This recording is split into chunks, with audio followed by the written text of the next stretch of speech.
Hey everyone, it's your boy the Mad Scientist with the First Look Prop Show. Yesterday was good, but we also had some tilting outcomes. Starting with the Memphis Bucks game.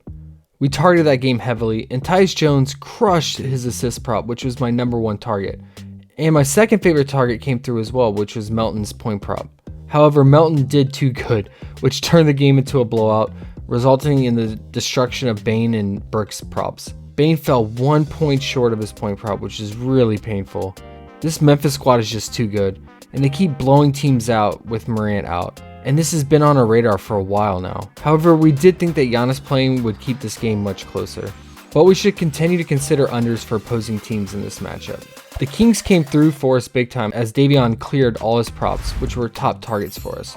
And shout out to Gunn for targeting Trey Lyles' fantasy point prop. He went off for almost 20 rebounds. We also targeted Damian Jones' point prop, which also cleared. On the other side, Cole Anthony's assist prop continues to be fruitful without Suggs, so we should target this going forward. Also, Magic first half props overall should be targeted, as they will play less minutes in the second half of games for tanking purposes, especially for guys like Bamba and Franz. Let's keep that in the back pocket. We got our grand finale with the Rockets and Blazers series, which pretty much had the same outcome. And oh, believe me, I watched it. Watford was a key guy for the Blazers, and unfortunately, he suffered an ugly knee injury. I was so sad to see this, and I wish him all the best. He became a prop fan favorite recently. That's just another blow for the Blazers and makes them much weaker, even if that's possible. Jalen Green did his thing as usual, and he came through for us. Now we have to talk about some Wood. I see why he went undrafted due to his lack of motivation and mindset. It's so frustrating because he has so much potential, but he just can't be trusted anymore. Going forward, I'll stay away from him, especially since he's not seeing the floor in the fourth quarter, even in close games. Rockets seem to favor getting Sengun more experience. We could think about unders for Wood or just completely fade him. It's just too risky for prop targeting. At the end of the video, I'll go over top targets, so be sure to stick around. Today we have 7 games with one island game starting early at 2:30 p.m. Eastern. All the games have less than a 10-point spread, but at this rate, no game is blowout proof. It's so hard to predict blowouts nowadays, as we just saw the Thunder take the Nuggets down to the wire, and that had the highest spread yesterday, while the Bucks game had the lowest spread and then turned into an early blowout. But let's try to avoid these traps and let's get hunting. The Knicks at Pistons has a 4-point spread and a 220 implied total. Julius Randle remains questionable and he has missed the last 2 games. So as of right now, it's hard to make any calls on the Knicks side. But if he remains out, then RJ Barrett's fantasy point prop is live. I also really like his free throw prop, as the Pistons are second in fouls and free throws allowed. We can also think about Mitch Robb's fantasy point prop too if Randall's out. Grant is out too for the Pistons, so that means bag alert.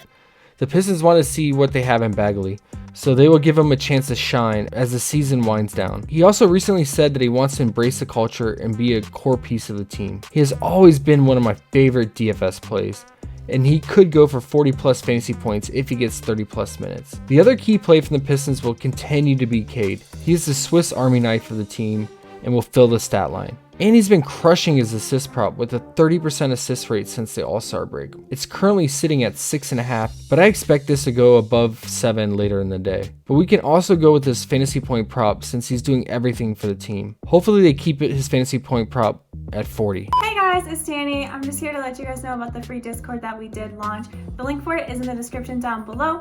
Jump in there, share your screenshots, talk about your favorite props on Prizepicks, and share your DFS lines, and we'll all talk about it. The 76ers at Suns has a 5-point spread and a 229 implied total. Man, how good are the Suns. They weathered the storm without CP3 and now he's back. However, they already clinched the number 1 seed in the West, so there's less motivation to win now, which makes me nervous targeting them in full game props. But Monty Williams did say that he wants the team to gel before the playoffs since they added new players like Torrey Craig, and CP3 needs to get back in form. Here's a recent quote from Monty on the future plans for the upcoming games. Quote, "It's certainly unfamiliar territory for me. I've been a part of it as an assistant, but never as a head coach. We're going to be smart. There's opportunity to rest guys. I think we have 1 back-to-back left, so that might be an opportunity. We don't know just yet. We want to keep our rhythm, we want to keep the mindset, and we want to keep the edge as we finish out this part of the season. And we understand that some guys are chasing records or accolades." End quote. So this makes it really hard to predict the Suns' strategy,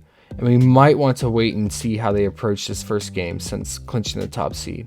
Important to note though that McGee is out, which does solidify Ayton's minutes, or it could just mean more minutes for guys like Biyombo. On the 76ers side, we can always target Embiid for his point prop since he keeps stat padding for MVP. Harden gets to reunite with CP3, so maybe he plays with more motivation, and this is a benchmark test game for the 76ers to see where they stand against the best team in the league. Harden's assist prop is always live, and this is the lowest I've seen it at 8, so I'm definitely interested. Also, he keeps crushing his free throw prop as usual, so it's also in play if it's less than 8.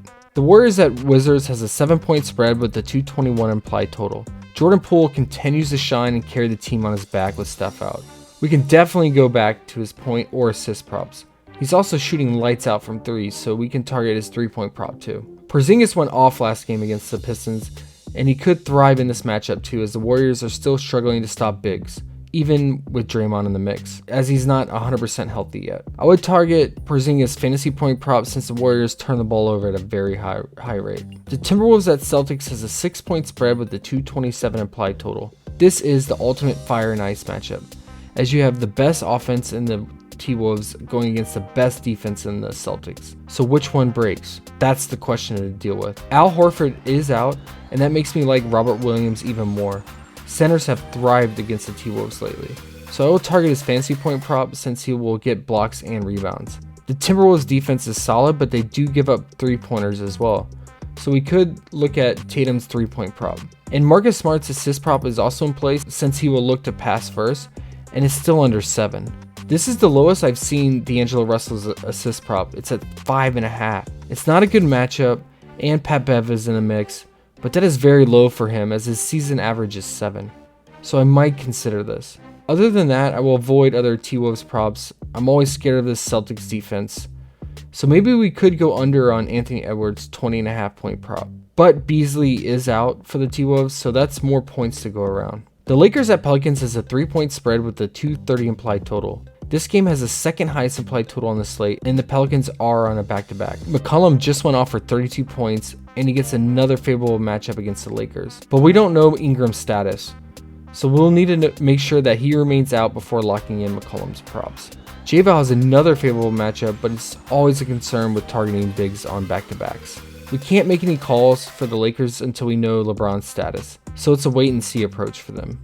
The Jazz at Mavericks has a 2-point spread with a 221 implied total. We have two of the slowest paced teams going at it, so less shot attempts in this one. But both of these teams are fighting for that 4th seed with the same record, so this game is definitely important for both sides.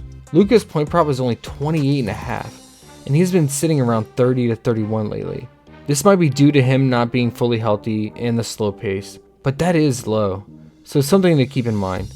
And his assist prop is still at 8. That will sit on the fringe tier for us as well. For the Jazz, we can always think about targeting Donovan Mitchell's 3-point prop with Bojan being out. But the Mavericks' perimeter defense is pretty solid. So I'm not a huge fan of the Jazz props as of right now, but we'll look into them further once they drop. The Hornets at Nets has a 7-point spread with a 237 implied total. This game has the highest implied total on the slate, and we just saw this matchup recently, where Kyrie went off for 50 points, and today he is playing in his first home game of the season, so I like targeting his point prop today. This is a prime spot for him in front of the home crowd, and the Hornets bleed points, especially 3-pointers, so we could consider his 3-point prop too.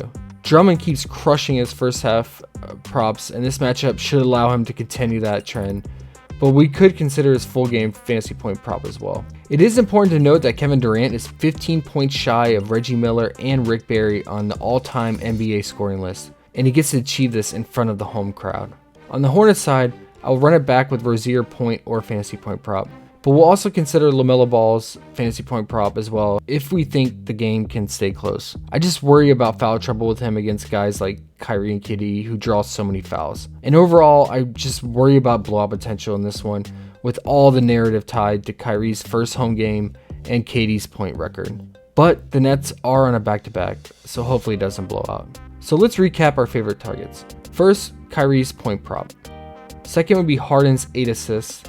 And third would be Cade's 6.5 assists. And fourth would be Drummond's fantasy point. And fifth would be Robert Williams, the Time Lord, fantasy point prop. This slate has very small spreads overall, but like I said, Vegas can't be trusted for predicting blowouts lately. So trust your gut and try to avoid these traps. Please leave a comment below and let us know which game you think has the best potential to stay close and which one will be the hammer game. And please hit that like button, it really helps and we always appreciate it. Also subscribe if you're not part of the Run DFS team yet. We have the best time hunting, sweating, and clearing these props together. As always, best of luck everyone. I hope you crush it. Take care.